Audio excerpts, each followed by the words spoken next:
अस्सलाम वालेकुम। उम्मीद है आप सब सेहत और ईमान की बेहतरीन हालत में होंगे। Welcome back to the channel subjective knowledge by Saba and I am your mentor Saba. Today our lecture is mainly based on a topic that is analysis of compound and steps for analysis involved in this procedure। यानी हमने किसी भी compound जो given है हमारे पास उसकी analysis करनी है, उसको एनालाइज करना है और इसमें हमारे पास जो स्टेप्स इन्वॉल्व हैं वो हम देखते हैं one by one. So without wasting our time, let's start our lecture। First है जी हमारे पास एनालिसिस ऑफ कंपाउंड होता क्या है। अब एनालिसिस ऑफ कंपाउंड की अगर करें तो compound analysis is a process of determining the composition and structure of a chemical compound. किसी भी केमिकल कंपाउंड की कंपोजिशन और उसका स्ट्रक्चर डिटरमिन करने का प्रोसेस हमारे पास कंपाउंड एनालिसिस कहलाता है। कंपोजिशन और स्ट्रक्चर फाइंड आउट करना हमारे पास किसी केमिकल कंपाउंड का वो होता है जी एनालिसिस ऑफ कंपाउंड। अब this involves identifying the element present. इसमें अब आ जाते हैं जो एलिमेंट प्रेजेंट होंगे उनको आइडेंटिफाई करना, देयर प्रोपोर्शन कितनी अमाउंट में प्रेजेंट है and how they are arrange within the molecule, और वो किसी भी मॉलिक्यूल के अंदर किस तरह अरेंज हैं। पहले ये कि कौन कौन से हैं एलिमेंट, फिर उसके बाद वो कितनी अमाउंट में मौजूद हैं और उसके बाद फिर वो कैसे उस मॉलिक्यूल के अंदर अरेंज हुए हैं।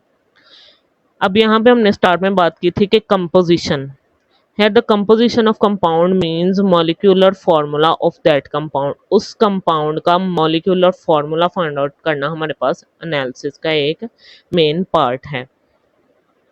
मॉलिक्यूलर फार्मूला में अब क्या आ जाता है, जैसे हमारे पास कार्बन डाइऑक्साइड की बात करें तो इसका मॉलिक्यूलर फार्मूला है CO2, यानी कार्बन और ऑक्सीजन है, कितने कितने हैं, एक कार्बन है दो ऑक्सीजन है, तो ये इसका मॉलिक्यूलर फार्मूला यानी उसकी कंपोजिशन के कितने एलिमेंट्स हैं और कितनी अमाउंट में हैं, कौन कौन से हैं। ठीक है। अब इसमें कुछ स्टेप्स इन्वॉल्व हैं जिसके थ्रू हम जो है वो किसी कंपाउंड को एनालाइज कर सकते हैं। वो हैं जी हमारे पास टोटल 5 स्टेप्स, जिसमें है फर्स्ट हमारे पास क्वालिटेटिव एनालिसिस, सेकंड है क्वांटिटेटिव एनालिसिस, थर्ड है जी कैलकुलेटिंग परसेंटेज ऑफ एलिमेंट, यानी एलिमेंट्स जो मौजूद हैं हमारे पास उस कंपाउंड के अंदर उनकी परसेंटेज को कैलकुलेट करना। जब परसेंटेज कैलकुलेट हो जाएगी तो उसके बाद इसका एम्पिरिकल फार्मूला डिटरमिन करना।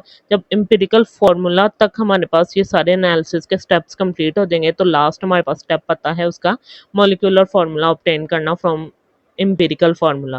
जो एम्पिरिकल फार्मूला हमारे पास आया है उससे उसका मॉलिक्यूलर फार्मूला जो है वो ऑब्टेन करना। तो ये सारे स्टेप एक दूसरे के साथ जो है वो कोरिलेट करते हैं। पहला स्टेप कंप्लीट होगा तो हम दूसरे की तरफ जाएंगे, दूसरे से तीसरे पे, तीसरे से फिर चौथे पे और चौथे से फिर हम फाइनल जो है वो अपने एनालिसिस ऑफ कंपाउंड को कंप्लीट करेंगे फिफ्थ स्टेप करने के बाद। लेकिन मेनली आज के लेक्चर में हम इन फर्स्ट 3 स्टेप को डिस्कस करेंगे। तो फर्स्ट हमारे पास है जी क्वालिटेटिव एनालिसिस। अब क्वालिटेटिव एनालिसिस की बात करें तो qualitative analysis is a process of identification of all the elements present in a compound. अब ये क्या है, आइडेंटिफिकेशन का प्रोसेस है, किसका, तमाम एलिमेंट्स का, जितने सारे के सारे एलिमेंट किसी एक कंपाउंड में मौजूद हैं। This actually means which element are present in a given compound.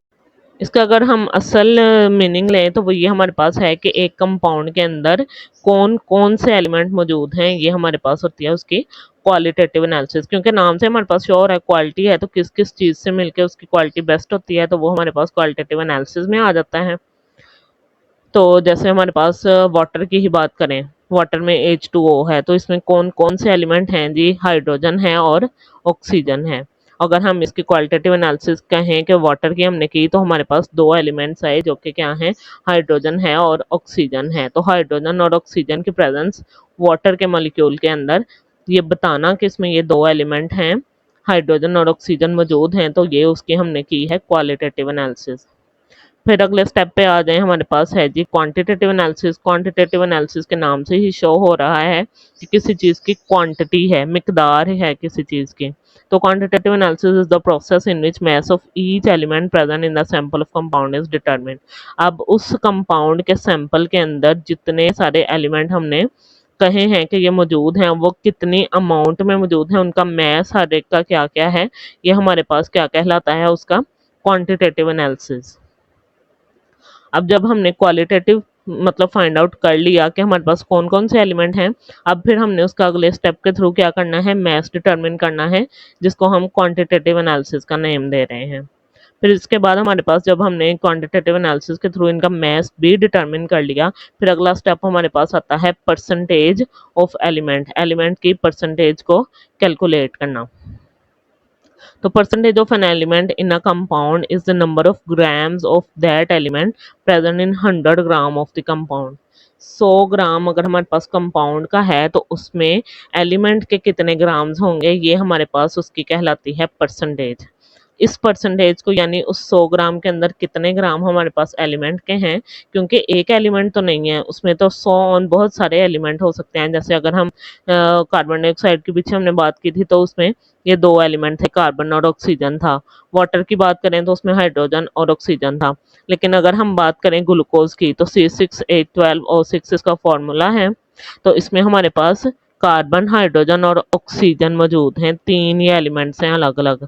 अब इनकी परसेंटेज फाइंड आउट करना जो है वो हमारे पास थोड़ा सा डिफिकल्ट प्रोसेस आ जाता है। तो इसके लिए हम जो है वो ये अपने स्टेप्स जो हैं वो डिफरेंट एनालिसिस ऑफ कंपाउंड के यूज़ करते हैं। तो परसेंटेज किसी भी एलिमेंट की किसी कंपाउंड के अंदर फाइंड आउट करने का ये हमारे पास फॉर्मूला है। फॉर्मूला क्या है जी, कि mass of element in a compound divided by mass of compound multiply by 100। Element का mass डिवाइडेड बाय उस कंपाउंड का mass, उसके बाद जो आंसर आएगा उसको मल्टीप्लाई कर देना है 100 के साथ। तो हमारे पास आंसर आएगा परसेंटेज ऑफ दैट एलिमेंट जिसकी हम उसमें फाइंड आउट कर रहे हैं।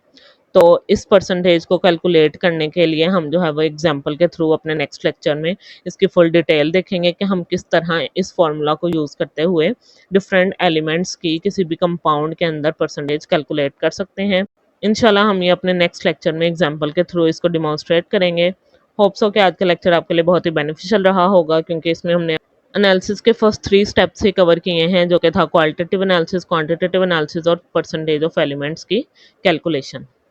Thank you so much for watching. दुआओं में याद रखिएगा। नेक्स्ट लेक्चर तक के लिए अल्लाह हाफिज़।